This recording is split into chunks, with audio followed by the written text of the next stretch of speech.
ஓம் சாந்தி 2/2/2025 காலை முரளி. ஓம் சாந்தி. அவ்யக்த பாப்தாதா ரிவைஸ்டு 31/12/2003 மதுபன். சிவத்தந்தையே பிரம்மா தந்தையோட உடல் அவதரிச்சு தாதியோட உடலில் நமக்காக சொன்ன அவ்யக்த முரளி இது. நம்மளாம் இறைமானவர்கள் மிக கவனமாக ஆத்மா அபிமானி நிலையிலேருந்து இந்த முரளியை நம்ம கேட்கலாம். பாபா சொல்கிறாங்க, இன்றைக்கி தலைப்பு இந்த ஆண்டில் நிமித்தம் மற்றும் நிர்மாணம் பணி உள்ளவராக ஆகி சேமிப்பு கணக்கை அதிகப்படுத்துங்க மற்றும் அகண்ட மகாதானியாக ஆகுங்கன்னு சொல்லி பாபா சொல்கிறாரு. அதாவது நிமித்தமாக இருந்தாலும் நமக்கு அருவி என்ற உணர்வு இருக்கணும், நிமித்தமாக இருக்கணும் மற்றும் நம்ம பணி உள்ளவராகவும் இருக்கணும்னு சொல்லி பாபா சொல்லியிருக்காங்க. இன்று அநேக புஜங்கள் கொண்ட பாப்தாதா தம்முடைய நாலாபுரம் உள்ள புஜங்களை இப்போ பார்த்துட்ருக்கிறாரு. சில புஜங்கள் சாக்காரத்தில் முன்னால் இருக்கிறீங்க மற்றும் அநேக புஜங்கள் சூட்சும ரூபத்தில் காணப்படுகிறார்கள்ன்றார். ஃபரிஸ்தாவா தென்படுறாங்க. பாப்தாதா தம்முடைய அநேக புஜங்களை பார்த்து மகிழ்ச்சி அடைந்து கொண்டிருக்கிறார். அதாவது உதவியாளர்கள், பாபாவுக்கு உதவியாளர்கள், ரைட் ஹேண்டு மாதிரி புஜங்கள் அனைவரும் நம்பர்வார் மிகவும் ஆல்ரவுண்டராக இருக்கிறாங்க, எவரடியாகவும் இருக்கிறாங்க, கட்டளைப்படி நடக்கும் கீழ்ப்படிதலான புஜங்களாகவும் இருக்கிறாங்கன்னு சொல்கிறாரு. பாப்தாதா சமிஞ்சை கொடுக்குறார் என்றால் வலதுகரமாக இருப்பவர்கள் சொல்கிறாங்க, ஆம் பாபா, ஆஜர் பாபா, இப்போதே பாபான்ட்டு சொல்கிறாங்க. பாபாவுக்கு ரைட் ஹேண்டாக இருக்கிறவங்க உடனே ஆம் ஆஜர் இப்போதேன்னு சொல்லி சொல்கிறாங்க. பாபா ஏதாவது இஷாரா கொடுக்குறாருன்னா அத்தகைய இனிமையான குழந்தைகளை பார்த்து பாபாவுக்கு எவ்வளோ குஷி ஏற்படும். பாபா சொல்கிறாரு, ஆஞ்சி அவருக்கு நம்ம சொல்லும்போது அவருக்கு அவ்வளோ குஷி ஏற்படுது. பாப்தாதாவுக்கு ஆன்மீக பெருமை கூட இருக்கிறது. பாப்தாதாவை தவிர வேறு எந்த ஒரு தர்மாத்மாவுக்கும் அல்லது மகானாத்மாவுக்கும் இப்படிப்பட்ட மற்றும் இவ்வளவு சகயோகி புஜங்கள் கிடைப்பதே இல்லை சொல்லி சொல்கிறார். பாருங்களேன், பாபாவை தவிர வேறு யாருக்கும் இந்த மாதிரியான உதவியாளர்கள், சகயோகி கைகள், ஹேண்ட்ஸ் கிடைக்கிறதே இல்லை. பாருங்கள், முழு கல்பத்திலும் சுற்றி வாருங்கள், இந்த மாதிரி புஜங்கள் யாருக்காவது கிடைத்திருக்கிறார்களான்னு சொல்லி கேட்குறாரு. ஆக ஒவ்வொரு புஜத்தின் விசேஷதாவையும் பார்த்துட்ருக்கிறாரு. முழு உலகத்திலே இருந்து தேர்ந்தெடுக்கப்பட்ட விசேஷ புஜங்கள் நீங்கள், பரமாத்மா சகயோகி புஜங்கள் நீங்கன்றாரு. பாருங்கள், இன்று இந்த ஹாலில் கூட எத்தனை பேர் சேர்ந்துருக்கிறாங்க.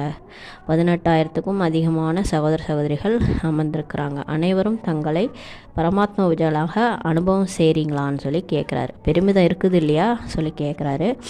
பாப்தாதாவுக்கு குஷி. நாலாபுரங்களிலிருந்தும் புத்தாண்டை கொண்டாடுவதற்காக அனைவரும் சேர்ந்துருக்கிறாங்க. ஆனால் புத்தாண்டு எதை நினைவுபடுத்துகிறது? நம்மளை பொறுத்த வரைக்கும் புத்தாண்டு எதை நினைவுபடுத்துது? புதிய யுகம் மற்றும் புதிய பிறவி. எவ்வளவு அதிகம் பழைய கடைசி பிறவியோ அவ்வளவு புதிய முதல் பிறவி எவ்வளவு அழகாக இருக்கிறதுன்றாரு. இவர் ஷியாம், அவர் சுந்தர். இவ்வளவு தெளிவாக எப்படி இன்றைய நாள் பழைய ஆண்டும் கூட தெளிவாக உள்ளது மற்றும் புத்தாண்டும் முன்னால் தெளிவாக இருக்குது இல்லையா? அதுபோல் உங்களுக்கு முன்னால் புதிய யுகம் புதிய பிறவி தெளிவாக வருதா அப்படின்னு கேட்குறாரு. இன்று கடைசி பிறவியில் இருக்கிறீங்க, நாளைக்கு முதல் பிறவியில் இருப்பீங்க. இப்படி தெளிவாக உங்களுக்கு இருக்குதா?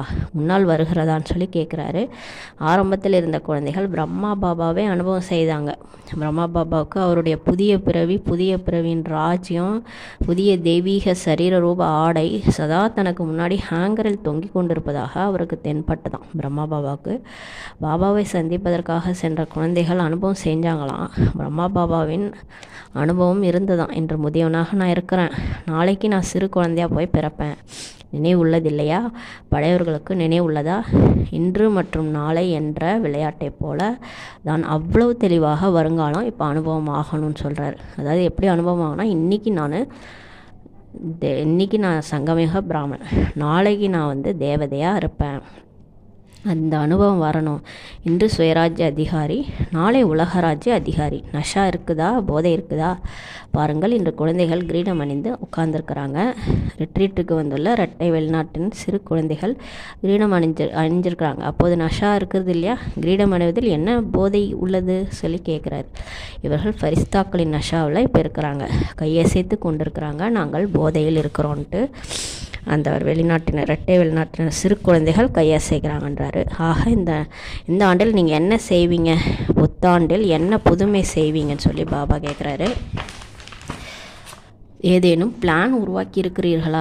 புதுமை என்ன செய்வீர்கள்? பாபா கேட்குறாரு. ப்ரோக்ராமும் செய்து கொண்டு தான் இருக்கிறீங்க. 1,00,000 ப்ரோக்ராம் கூட செஞ்சிட்டீங்க, 2,00,000 கூட செஞ்சுருக்கிறீங்க. புதுமை இப்போ என்ன செய்வீங்கன்னு கேட்குறாரு. இன்றைய மனிதர்கள் ஒரு பக்கம் சுய பிராப்திக்காக ஆசை கொண்டிருக்கிறாங்க, ஆனால் தைரியமற்றவர்களாக இருக்கிறாங்க. கேட்க விரும்பவும் செய்கிறாங்க, ஆனால் கேட்ட பிறகு அது போல் ஆவதற்கான தைரியம் அவங்களுக்கு இல்லை. அத்தகைய ஆத்மாக்களை மாற்றுவதற்காக முதலில் ஆத்மாக்களுக்கு தைரியம் என்ற ரெக்கையை கொடுங்க. தைரியம் என்ற ரெக்கைக்கு ஆதாரமே அனுபவம் தான். நீங்கள் அனுபவம் செய்ய வைங்கன்றார். அனுபவம் செய்வீங்கள். அனுபவம் என்பது அத்தகைய ஒரு பொருள். கொஞ்சம் துளி கிடைத்த பிறகு அனுபவம் செய்தால் அனுபவத்தின் ரெக்கை என்று சொல்லுங்கள், அல்லது அனுபவத்தின் கால் என சொல்லுங்கள். அதன் மூலம் தைரியத்துடன் அவர்களால் முன்னேறி செல்ல முடியும் சொல்லி பாபா சொல்கிறாரு. இதற்காக விசேஷமாக இந்த வருஷம் நிரந்தரமாக அகண்ட மகாதானியாக ஆகணும். இடைவிடாத மகாதானி, அதாவது அப்பப்போ நான் யோகா பண்ணுறேன் அப்படி இருக்கக்கூடாது. எப்போவுமே உங்கள் மூலமாக வைப்ரேஷன்ஸ் உங்கள் வாயுமண்டலம் சுற்றி ஃபரிஸ்தாவாக பறந்து பூமி மேலே நீங்கள் கொடுத்துட்டே இருக்கணும். மனதின் மூலம் இப்போ சக்தி ரூபமாகுங்கள். மகாதானியாகி மனதின் மூலம் வைப்ரேஷன் மூலம் நிரந்தரமாக சக்திகளை அனுபவம் செய்வீங்கள் சொல்கிறார் பாபா.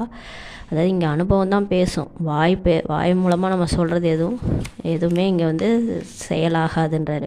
வாய்மொழி மூலம் ஞான தானம் கொடுங்கள். கர்மத்தின் மூலம் குணங்களின் தானம் கொடுங்கள். வாய் மூலமாக நீங்கள் ஞானத்தை சொல்லுங்கள். உங்கள் கர்மாவை பார்க்கும்போது உங்களுடைய குணங்கள் வெளிப்படணும்னு சொல்கிறாரு. நாள் முழுவதும் மனதால், சொல்லால், செயலால் 3 மூலமாக நீங்கள் அகண்ட மகாதானியாக இப்போ ஆகுங்க. பாபா சொல்கிறார், எப்படி நம்ம அகண்ட மகாதானி ஆக முடியும்? மனதால் முடிகிற அளவுக்கு சேவை செய்யணும். வார்த்தைகளால் பேசும்போது ஞானத்தையே பேசணும். செயலால், கர்மத்தின் மூலமாக நம்மளுடைய குணங்கள் வெளிப்படணும். எப்படி அன்பாக, அமைதியாக நம்ம ஒரு காரியங்களை செய்யும் போது மற்றவங்க பார்த்து இவங்க என்ன ஒரு ஃபரிசா மாதிரி இருக்கிறாங்கன்ற அனுபவம் ஆகணும். சமயத்துக்கு ஏற்றவாறு இப்போது தானி இல்லை, எப்போதாவது தான் செய்தோம், அப்படி கிடையாது. அகண்டதானி ஆகணும். ஏனென்றால் ஆத்மாக்களுக்கு இப்போ அவசியமாக இருக்குது. நீங்கள் எப்பயாவது நான் யோகா பண்ணுறேன் அப்படி இல்லாமல் இப்போ எப்பயுமே அவசியமாக இருக்குது. ஏன்னா உலகம் ஃபுல்லாக அவ்வளோ கஷ்டங்கள் இருக்குது. அதனால் அகண்டதானி ஆகணும். ஏனென்றால் ஆத்மாக்களுக்கு அவசியமாக உள்ளது.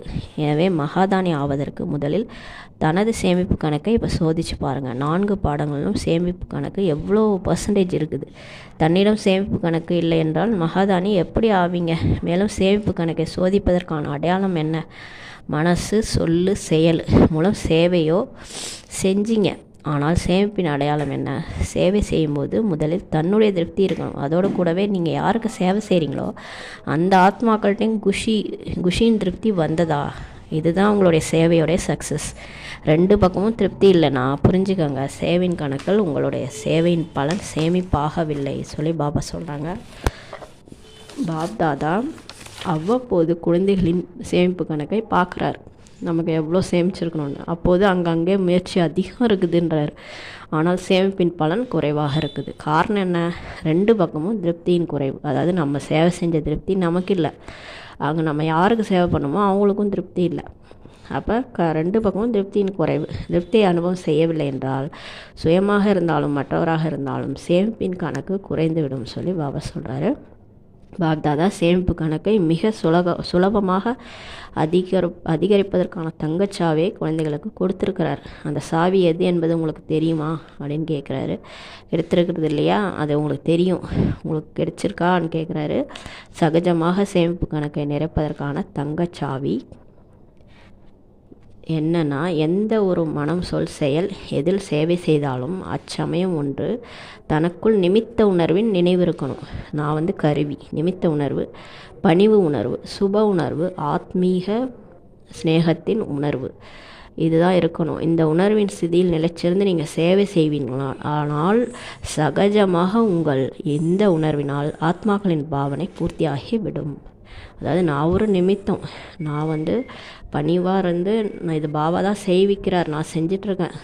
எல்லார் மேலேயும் சுப உணர்வு, எல்லார் மேலேயும் அந்த அன்பின் உணர்வு, அப்படி நீங்கள் சேவை செய்யும்போது அந்த பாவனை பூர்த்தியாகிடும். இன்றைய மனிதர்கள் ஒவ்வொருவரின் உணர்வும் என்னவாக இருக்கிறது என்பதை குறித்து குறித்து கொள்கிறார்கள். எந்த நிமித்த பாவத்தோடு செய்து கொண்டிருக்கிறார்கள் அல்லது அபிமானத்தின் உணர்வோடு செய்கிறார்களா என கூட பார்க்கிறார்கள்.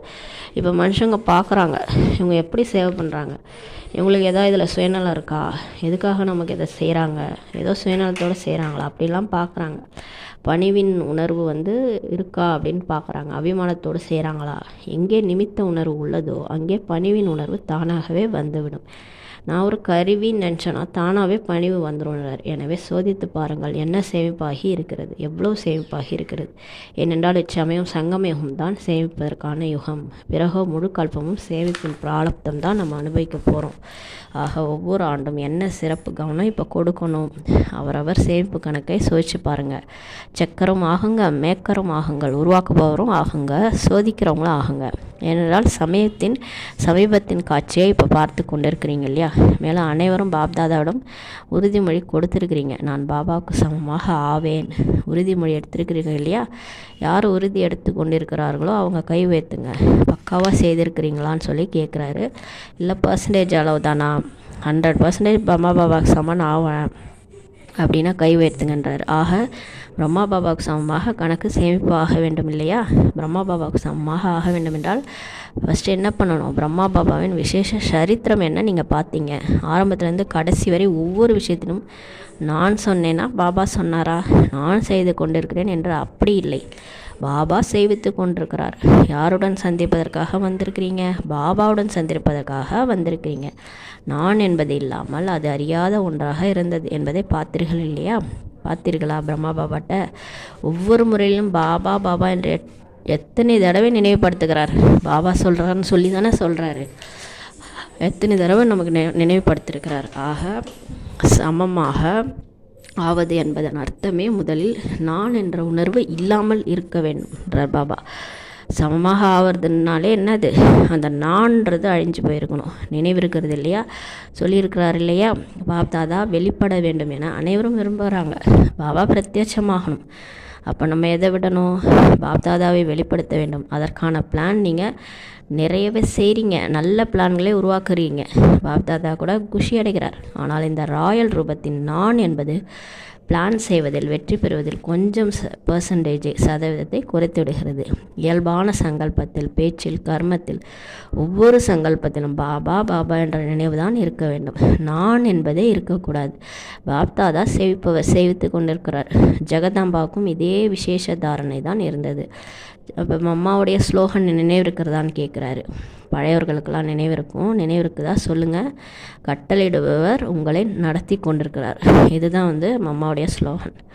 இதுதான் ஜெகதாம்பாவின் விசேஷ தாரணையாக இருந்தது. எனவே நம்பர் பெற வேண்டும், சமமாக ஆக வேண்டுமானால் நான் என்பது முடிந்து போய்விட வேண்டும். வாயிலிருந்து தானாகவே பாபா பாபா என்ற சொல் தான் வெளிப்பட வேண்டும். கர்மத்தில் உங்கள் முகத்தில் பாபாவின் மூர்த்தி தான் வெளிப்படணும். பாப்தாதா இந்த ராயல் ரூப நான் என்ற பாடலை அதிகம் இப்போ கேட்குறாரு பிகேஸ்ட்டு. நான் என்ன செஞ்சேனோ அதுதான் சரி, நான் என்ன யோசித்தேனோ அதுதான் சரி, அதுதான் நடந்தாகணும். இந்த நான் என்பது உங்களை ஏமாற்றிவிடும் சொல்கிறாரு. யோசியுங்கள், சொல்லுங்கள். ஆனால் நிமித்தமாக இருந்து பனி உணவோட சொல்லுங்கள். உங்கள் ஐடியாவெலாம் சொல்லுங்கள், வேணாம்ல. இந்த மாதிரி நல்லா இதெல்லாம் செய்யலாம், சேவையில் இப்படிலாம் சொல்லுங்கள். ஆனால் நான் சொல்கிறது தான் செய்யணுன்ட்டு நினச்சிட்டு சொல்லாதீங்க. பணிவோடு சொல்லுங்கள். பாப்தாதா இதற்கு முன்பும் ஒரு ஆன்மீக ட்ரில்லு கற்றுக் கொடுத்தார். என்ன ட்ரில்லு, அவ்வப்போது எஜமானன் அவ்வப்போது பாலகன் என்ற ட்ரில்லு சொல்லி கொடுத்தாரு. ஆலோசனை சொல்லும் போது எஜமான தன்மையோடு இருந்து சொல்லுங்கள், உங்களோட ஐடியாவை சொல்லுங்கள். பெரும்பாலர் மூலம் இறுதி செய்த பிறகு அப்போ அந்த ஒரு முடிவு எடுத்துட்டாங்கன்னும் போது அப்போ நான் சொன்னதை செய்யலை அப்படின்னு அந்த எஜமான தன்மையில் இருக்கக்கூடாது. அப்போ எல்லாரும் முடிவெடுத்த பிறகு குழந்தையாக மாறிடணும், குழந்தைத்தன்மையாக ஆகிடணும். இந்த எஜமானன் மற்றும் குழந்தை, இந்த ஆன்மீக ட்ரில் மிக மிக அவசியம் சொல்லி பாபா சொல்கிறார். அடிக்கடி இந்த நம்ம பயிற்சி பண்ணணும். நான் எப்படி இருக்கிறேன், பணிவாக இருக்கிறேன், நிமித்தமாக இருக்கிறேன், என்னால் முடிஞ்ச இதை நான் எஜமானனாக சொல்கிறேன். அதை அவங்க ஏற்றுக்கிட்டாலும் சரி ஏற்றுக்காட்டாலும் சரி, அது என்ன பாதிக்கலை. நான் குழந்தையாக இருந்து எல்லோரும் எடுக்கிற முடிவையும் ஏற்றுக்கிறேன். இந்த மாதிரி ட்ரில் அடிக்கடி செய்யுங்க. பாப்தாதாவின் போதனைக்கான 3 சொற்களை மட்டும் நினைவு வையுங்கள் பாபா சொல்கிறார். அனைவருக்கும் இப்போ நினைவு இருக்கிறதா? மனதில் நிராகாரி. பாபா என்ன சொன்னார்? மனசால் நிராகாரியாக இருக்கணும், சொல்லில் அகங்காரியாக பணிவாக இருக்கணும், கர்மத்தில் 5 விகாரம் இல்லாமல் நிர்விகாரியாக நடந்துக்கணும். எப்போதெல்லாம் சங்கல்பம் செய்கிறீங்களோ அப்போது நிராகாரி ஸ்திதியில் நிலைச்சிருந்து சங்கல்பம் செய்யுங்க. எண்ணம் உருவாகும் போது பரந்தாமத்தில் புள்ளியாக இருக்கிற அந்த மாதிரி இருந்து நீங்கள் எண்ணத்தை உருவாக்குங்க. மற்ற அனைத்தையும் நீங்கள் மறந்து விடுங்கள். ஆனால் இந்த 3 சொற்களை மறக்க வேண்டாம் சொல்லி பாபா சொல்கிறாரு. இந்த சாகார ரூபத்தின் 3 சொற்களின் போதனை உங்களுக்கு கிடைத்துள்ள பரிசாகும். இப்போ சாக்காரத்தில் பாபா நமக்கு இந்த நிராகாரி, நிர்விகாரி, அகங்காரி இந்த வார்த்தை நமக்கு பரிசுன்னு சொல்லி சொல்கிறார். ஆக பிரம்மா பாபாவிடம் சாக்கார ரூபத்திலும் அன்பு இருந்துள்ளது. இப்போது இரட்டை வெளிநாட்டினர் அநேகர் அனுபவம் செய்கிறாங்க. பிரம்மா பாபாவிடம் மிகுந்த அன்பு உள்ளதுன்ட்டு சொல்கிறாங்க. பார்த்ததில்லை, ஆனாலும் அன்பு உள்ளதா? ஏன்னா அவர் நமக்கு இன்றைய வரைக்கும் எல்லாருக்கும் அன்பு கொடுத்துட்ருக்காரு. ஆம், இரட்டை வெளிநாட்டினருக்கு பிரம்மா பாபா மீது மிகுந்த அன்பு, அதிக அன்பு இருக்கிறது இல்லையா? அவங்க கடைசி தான் வந்தாங்க. பிரம்மா பாபா இருக்கும்போது வந்திருக்க மாட்டாங்க. ஆனாலும் அவங்களுக்கு பிரம்மா பாபா மேலே அவ்வளோ அன்பு இருக்குது. ஏன்னா பாபா அந்தளவுக்கு அன்பு எல்லார் மேலேயும் செலுத்தியிருக்கிறார். எனவே யாரிடம் அன்பு உள்ளதோ அவர் தந்த பரிசை மறைத்து வைத்திருப்பார்களா? மிகவும் பத்திரமாக வைத்திருப்பார்கள். சிறு பரிசாகவும் இருக்கலாம். அவர் சின்ன பரிசு தான். யார் மீது அதிக அன்பு இருக்குதோ அந்த பரிசை மறைச்சி வச்சுருப்பாங்க, பத்திரமாக வைத்திருப்பார்கள். ஆக பிரம்மா பாபா மீது அன்பு உள்ளதென்றால் இந்த 3 சொற்களின் படிப்பினை மீதும் உங்களுக்கு அன்பு இருக்கணும். இதன் சம்பன்னம் ஆவது அல்லது சமமாக ஆவது என்பது மிக சுலபமாகிவிடும் என்றார் பாபா. இப்போ நினைவு செய்யுங்கள், பிரம்மா பாபா என்ன சொன்னார்? நிராகாரி, நிர்விகாரி, அகங்காரி. ஆக புது வருடத்தில் பாபாவின் சேவை செய்யுங்க, விமர்சையாக செய்யுங்க. ஆனால் அனுபவம் செய்வதற்கான சேவையை சதா அட்டென்ஷனில் வைங்க. அனைவரும் இப்போ அனுபவம் செய்யணும். இந்த சகோதரி மூலம் எனக்கு சக்தி அனுபவம் ஆயிற்று, சாந்தியின் அனுபவம் ஆயிற்று அப்படின்னு சொல்லணுமா? எல்லோரும் சொல்லணும், இவங்கள்ட்ட நான் போனேன், எனக்கு ஒரு அமைதி கிடச்சிது, சக்தி கிடச்சிதுன்னு சொல்லணும். சுகம் கிடச்சிது, சந்தோஷமாக அனுபவமாச்சு. ஏனென்றால் அனுபவம் ஒருபோதும் மறக்காது. கேட்டது மறந்து போயிடும். நம்ம சொல்கிற ஞானம் கூட மறந்துடுவாங்க. ஆனால் நம்ம கூட இருந்த அந்த அனுபவத்தை மறக்க மாட்டாங்க. இவங்க ரொம்ப அன்பாக என்னை கவனித்தாங்க, நான் போனேன், எனக்கு அன்பாக எல்லாமே கவனித்தாங்க, அன்பாக பார்த்துக்கிட்டாங்க. அதை மறக்க மாட்டாங்க யாராக இருந்தாலும். அதான் பாபா சொல்கிறாரு, கேட்பதற்கு நன்றாக இருக்கும், ஆனால் மறந்து போயிடும் நம்ம சொல்கிற விஷயம். அனுபவம் அத்தகைய ஒரு பொருள், அது அவர்களை ஈர்த்து உங்கள் அருகில் கொண்டு வரும். நீங்கள் அனுபவம் செய்ய வைக்கிறீங்க, இந்த வைப்ரேஷன் அனுபவம் செய்ய வைக்கும். உங்களுடைய வைப்ரேஷன் உங்கள் பக்கத்தில் கூட்டு வரும்னு சொல்கிறாரு. தொடர்பில் இருப்பவர்கள் சம்பந்தத்தில் வந்து கொண்டே இருப்பார்கள். நம்ம தொடர்பில் இருக்கிறவங்க நம்ம கூட வந்துக்கிட்டே தான் இருப்பாங்க. ஏனென்றால் சம்பந்தம் இல்லாமல் நம்ம ஆஸ்திக்கு அதிகாரி ஆக முடியாது. இங்கே சம்பந்தம் தொடர்பு கண்டிப்பாக நம்ம சொர்க்கத்தில் நம்ம கூட வருவாங்க. இங்கே இருக்கிறவங்க தான், அதே ஆத்மாக்கள் தான் அங்கே நம்ம கூட வருவாங்க. அப்போ சம்பந்தமே எனக்கு வேணாம், நான் தனியாக இருப்பேன்னா அவங்க ராஜா ஆக முடியாது, ஆஸ்திக்கு அதிகாரி ஆக முடியாது. அதனால் சம்பந்தம் தொடர்பில் வருவாங்க, அவங்களெல்லாம் நீங்கள் ஈர்த்துக்கிட்டே இருக்கணுன்றார். ஆக அனுபவம் சம்பந்தத்தில் கொண்டு வரக்கூடியதாகும் சொல்லி பாபா சொல்கிறாரு.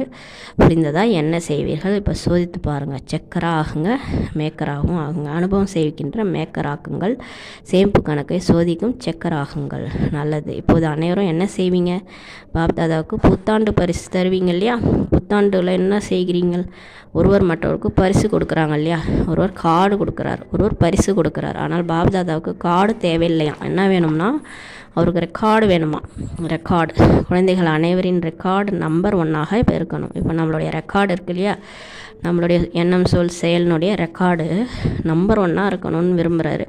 இந்த ரெக்கார்டு தான் அவருக்கு வேண்டுமா பரிசா? நிர்விக்னமாக இப்போ ஆகணும். இப்போது இந்த ஏதேனும் விக்னத்தை பற்றி கேட்கிறீர்கள் இல்லையா? அப்போது பாப்தாதாவுக்கு சிரிப்பின் விளையாட்டு நினைவுக்கு வருகுதான். இப்போ நம்ம எதாவது சொல்கிறோம்ல, ஏன் பாபா இப்படிலாம் நடக்குது, இதெல்லாம் எனக்கு தடையாக இருக்குது, இந்த மாதிரிலாம் நடக்குது, என்னால் யோகா பண்ண முடியல, இப்படிலாம் நம்ம சொல்லும் போது சிரிப்பாக வருதான் அவருக்கு. தெரியுமா அது எந்த சிரிப்பின் விளையாட்டுன்னு? அந்த விளையாட்டு என்னென்னா, முதியவர்கள் எல்லாம் பொம்மைகளின் விளையாட்டை விளையாடி கொண்டிருக்கிறார்கள். முதியவர்கள் தாம், ஆனால் அவர்கள் விளையாடுவது பொம்மைகளை வைத்து. இப்போ வயசானவங்க பொம்மையை வச்சு விளையாடினா எப்படி சிரிப்பாக இருக்கும் நமக்கு, அந்த மாதிரி அவருக்கு சிரிப்பு வருதான். நம்மலாம் மூதாதையர் ஆத்மா, நம்ம சின்ன சின்ன விஷயத்தில் மாட்டிக்கிட்டு விளையாடிக்கிட்டு இருக்கிறோமா, அதை அவருக்கு சிரிப்பாக இருக்குதான். அதாவது உலகத்தையே மாற்றக்கூடியவங்க, இயற்கையே மாற்றக்கூடியவங்க, பெரிய பெரிய விஷயங்களாம் சமாளிக்கக்கூடியவங்க சின்ன சின்ன பிரச்சனைகளில் மாட்டிகிட்டு இருக்கிறாங்களாம், விளையாடிட்டு இருக்கிறாங்களாம்.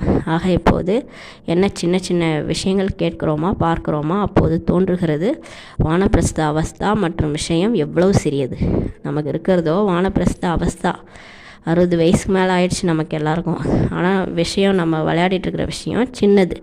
ஆக இந்த ரெக்கார்டு பாபாவுக்கு பிடிக்கலன்றாரு.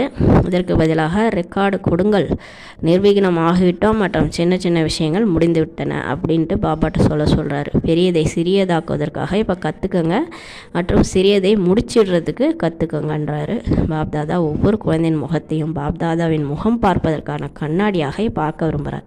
நம்ம முகத்தை பார்த்தா அவர் தெரியணுன்றார். உங்கள் கண்ணாடியில் பாப்தாதா தென்பட வேண்டும். ஆக அந்த மாதிரி விசித்திர கண்ணாடியை பாப்தாதாவுக்கு இப்போ பரிசாக கொடுங்க. பாபா பரிசு இன்றைக்கி கேட்டுட்டார், புத்தாண்டு பரிசு கேட்டுட்டாரு. கண்ணாடி கொடுக்க சொல்கிறாரு.